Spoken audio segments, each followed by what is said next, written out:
Enshrouded is getting an update tomorrow. We have Twitch drops coming.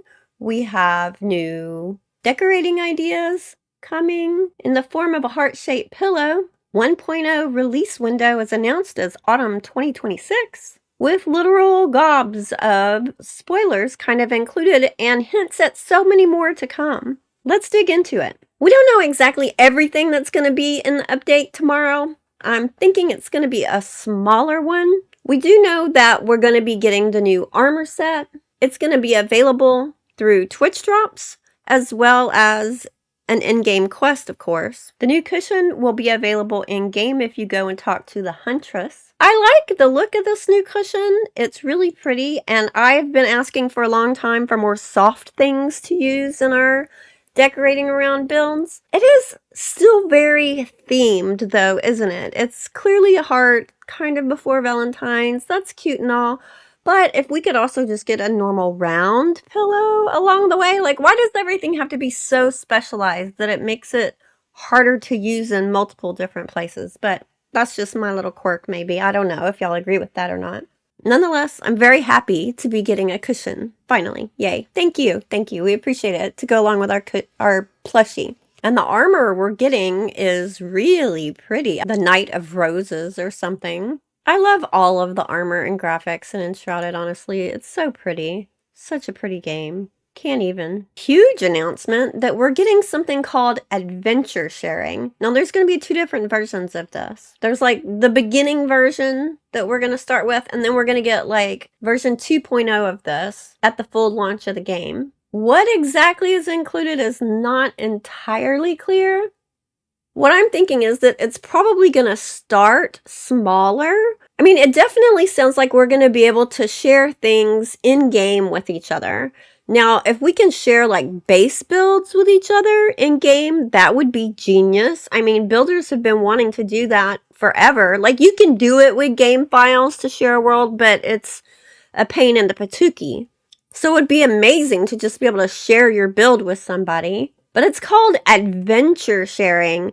And so I think it's building into a much bigger thing that ties in with them saying that one of the new aspects we're getting at 1.0 is logic. Now that's super exciting. I mean, I kind of had hopes and prayers for having logic in Enshrouded, but I honestly didn't know that it would ever happen. And they said it's going to be kind of based on a similar type of logic that they had in a game they did prior called Portal Knights. Well, I never played Portal Knights, so I just like asked real quick, what type of logic is in Portal Knights? Oh my gosh, look at this.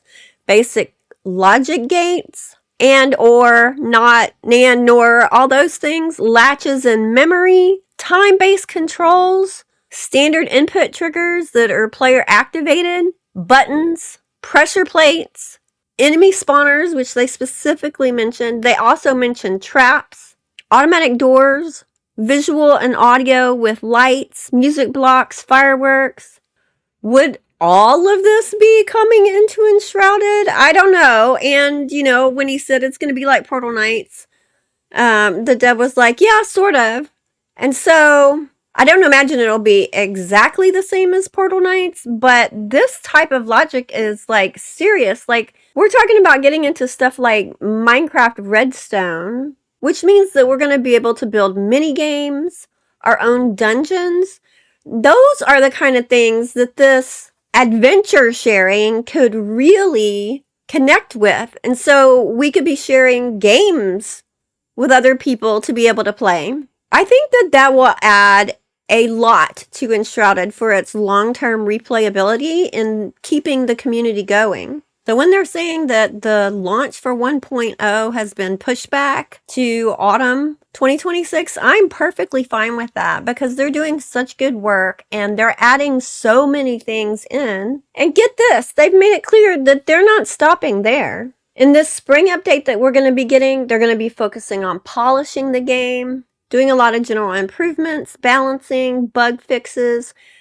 They emphasized making loading better, especially on lower end systems with all the time that it takes to do the caching when there's a new update. Because they want to make sure by the time of 1.0 that it's stable, it's polished, it's really in good condition to be a 1.0 game. Then when we get to 1.0, they're talking about the entire combat system being improved. They've heard all the comments about combat not being that deep, and so they're going to add more of that. They're going to add more tactics, more complexity in combat, different types of enemies.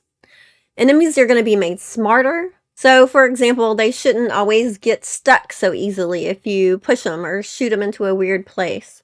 They'll behave more intelligently during fights, and a variety of enemies will be increased. In changing some things with combat, they're going to be making adjustments to the greatsword, so it's not primarily going to strike from top to bottom. It'll have more of a slash effect to it. They're going to be making a lot of quality of life changes for new players that will just be entering into the game with 1.0. They want to have better explanations, clear kind of onboarding into the game, and quest progression following a more clear guided thread.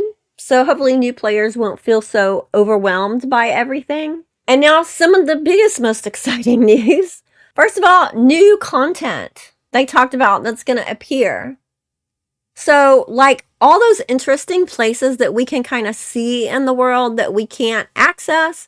I'm talking about the floating islands, large monuments that are just kind of placeholders right now. There's also like this hidden place down in a gigantic hole under the Capitol. All those places are locked to us.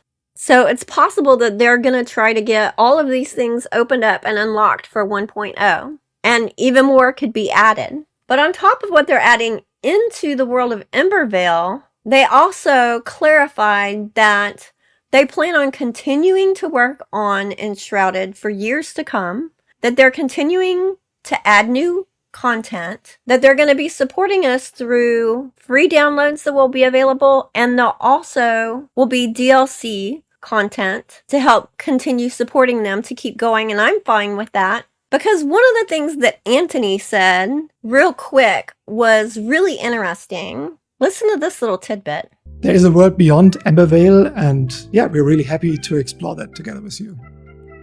Did you catch that? There's a world beyond Embervale, and we're excited to explore that with you. Did you see the little grin that came over his face when he said that? He looks like the cat that ate the canary when he said that. So I think that says to me that we're going to be getting entirely new maps in the future. They're just keeping this thing going as long as the players love it and are excited and support them.